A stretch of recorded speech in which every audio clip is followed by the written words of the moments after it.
I want to tell you about a manila folder. It was not a dramatic object. Slightly worn at the edges. My grandmother's handwriting on the front. Neat, small, exactly the way she wrote everything. 2 words and a date. She handed it to me across her kitchen table on a Thursday afternoon when I was 26 years old. She said, "I have been keeping this for 3 years. I did not know when the right moment was. I think it is now." I opened it.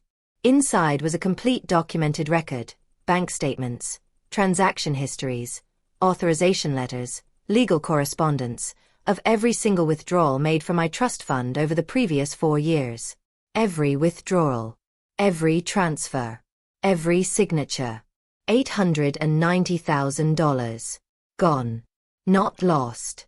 Not mismanaged. Deliberately, methodically, systematically transferred. To pay for my sister's medical school education. Without telling me. Without asking me. Without a single conversation in which my parents had looked at me and said, "We need to talk about what your grandfather left you." I sat at my grandmother's kitchen table and I read every page of that folder. And when I finished, I looked up at her and she looked back at me with the expression of a woman who has been carrying something heavy for a very long time and has finally been able to put it down. She said, "I am sorry it took me this long. I needed to be sure before I showed you. This is that story." My grandfather died when I was 14 years old. He was a quiet man who had built something significant over a lifetime of careful decisions and consistent work. He did not talk about money. He did not display what he had.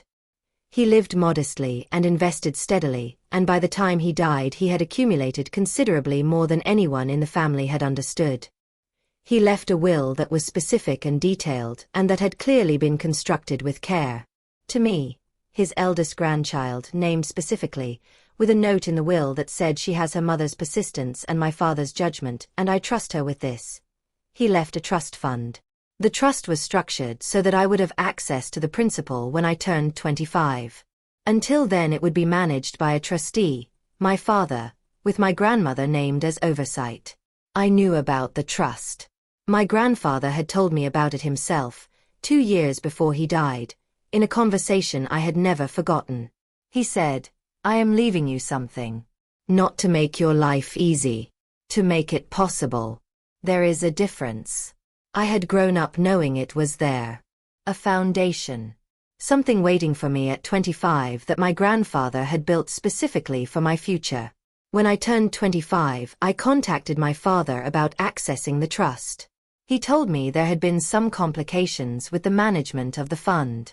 That there were tax implications that needed to be resolved. That it would take a little more time. I waited. 6 months later I asked again. He told me the same thing in slightly different words. And then my grandmother handed me the folder. My sister Priya is 3 years younger than me. She had always been the academic one. Brilliant in the specific way that produces top grades and scholarship offers, and the kind of results that make parents light up when they talk about their children to other people.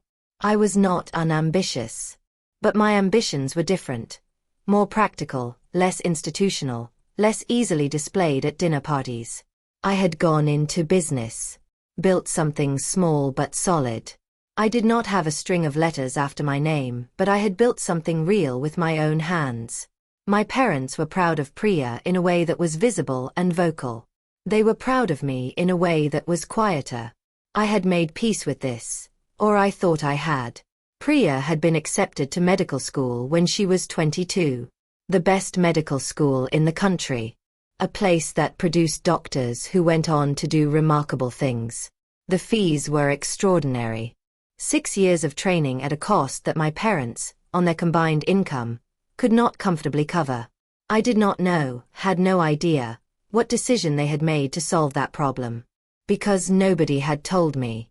Nobody had sat me down and said, "Your sister has been accepted somewhere extraordinary and we want to support her and we need to talk about what your grandfather left and whether there is a way to make this work for everyone." They had simply solved the problem. Using what was available. Using what was mine. My grandmother had known from the beginning. She had been named as oversight in my grandfather's will specifically because he had trusted her judgment and wanted someone watching what happened to the money he had set aside for me. She had been informed of every withdrawal. Every transfer required her signature as oversight, a legal requirement of the trust structure that my father had apparently believed would remain a formality. My grandmother had signed. Each time. Under legal obligation and under pressure from her own son who had presented each withdrawal as temporary, as necessary, as something that would be repaid. She had kept copies of everything. Every authorization. Every statement. Every letter. 3 years of documentation accumulated in a manila folder with her neat handwriting on the front. She said, "Your father told me it would be repaid before you turned 25. He said Priya would help repay it once she was qualified and earning. He said you would never need to know." I said, "And when I turned 25 and asked about it?" She said, "He told me he was handling it." I gave him 6 months. When nothing happened, I decided you needed to know the truth. I sat with that. I said, "Why did you sign?" When they first asked, "Why did you authorize it?" She was quiet for a long time. Then she said, "Because he is my son. And because I believed him when he said it would be temporary. That was my mistake. And I am sorry for it." It was the most honest thing anyone in my family said to me in that entire period. I called a lawyer before I spoke to my parents. Not out of calculation. Out of the understanding that I was about to walk into a conversation with people I loved about something that had the potential to become legal very quickly, and I needed to know where I stood before I opened that door. The lawyer was very clear. The trust had been mismanaged. The withdrawals, while technically authorized under my grandmother's signatures, had been made under false pretenses. She had been told they were temporary loans, not permanent transfers. There were grounds for a legal claim. I went to my parents on a Sunday evening. I brought the folder. My mother saw it when I placed it on the table, and I watched her face go through several stages very quickly. My father looked at it for a long moment without speaking. I said, "I would like you to explain this to me. All of it. From the beginning." What followed was one of the most painful conversations of my life. My father explained. Not well. He had not prepared for this conversation because he had believed it would never happen. He said they had intended to repay it. He said Priya's education was an investment in the family's future. He said they had made a decision in a difficult moment and had told themselves it was temporary. My mother cried. She said she had not known the full extent of it, which I believed, partially. She had known something was happening but had not asked the questions that would have told her exactly what. I said, "You took $890,000 that my grandfather left specifically to me. Without telling me. Without asking me. For 4 years. My father said, "We are your parents. We thought." I said, "What did you think? That it was yours to decide what to do with?" He did not have a good answer. There is no good answer to that question. Priya found out 3 days later. I had not called her. My parents had, apparently to prepare her, to give her a version of events before I could give her mine.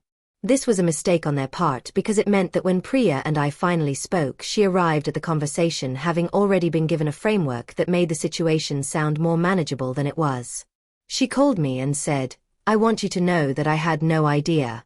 I said, "I believe you." She said, "I would never have accepted it if I had known it was yours. You have to know that." I said, "I do know that. This is not about you." She was quiet. Then she said, "What are you going to do?" I said, "I am going to make sure it is addressed properly. What that looks like I am still figuring out." She said, "I will help repay it. Whatever I can. I know it will take time, but I will do whatever I can." That offer meant something to me. Not because it solved the problem. It did not immediately. Not at the scale of $890,000 on a junior doctor's salary. But because she made it without being asked and without condition. Priya is not the villain of this story. I want to say that clearly. She did not take anything. Something was taken and given to her without her knowledge. That is a different thing. The legal process took 14 months. My lawyer negotiated a structured repayment agreement with my parents. It was not the full amount immediately. That was not possible given their financial situation. But it was a formal, legally binding commitment with a timeline and consequences for non-compliance. My parents remortgaged their home as part of the settlement. This was their decision. I did not ask for it. But it was the mechanism that made a significant portion of the repayment possible in the near term. My grandmother gave a formal statement to my lawyer documenting everything she had witnessed and authorized and the circumstances under which she had done so. She did not enjoy doing this. She was doing it because she believed it was right.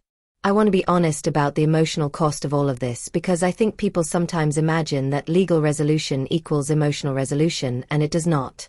The 14 months of the legal process were among the hardest of my life.